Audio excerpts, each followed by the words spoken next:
स्वारगेट बस डेपोमध्ये घडलेल्या अत्याचाराच्या घटनेचं वृत्त एबीपी माझानं दाखवल्यानंतर परिवहन मंत्री प्रताप सरनाईकांनी कारवाईचा बडगा उगारलाय। सरनाईकांनी स्वारगेट डेपोमधील 23 सुरक्षा रक्षकांचे तात्काळ निलंबन केलं असून उद्यापासून नवीन सुरक्षा रक्षक कामावरती रुजू करण्याचे आदेश दिलेत। तसंच डेपो मॅनेजर वाहतूक नियंत्रकांची चौकशी करून आठवड्याभरात अहवाल सादर करण्याचेही निर्देश त्यांनी दिलेत। परिवहन आयुक्तांकडे अहवाल सादर केल्यानंतर डेपो मॅनेजर आणि वाहतूक नियंत्रकांवर कारवाईचा निर्णय होणार आहे।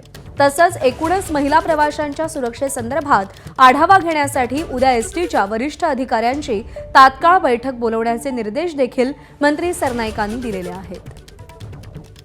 आज मंत्रिमंडळाची बैठक आणि या बैठकीमध्ये मी माननीय मुख्यमंत्री आणि आमच्या पक्षाचे नेते आदरणीय एकनाथजी शिंदे आणि अजितदादा पवार यांच्याशी चर्चा करून त्याबाबत काही ते योग्य तो निर्णय आम्ही घेऊ।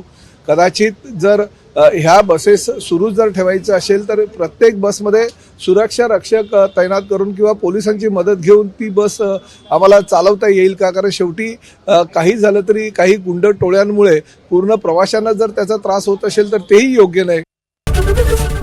एबीपी माझा, उघडा डोळे बघा नीट।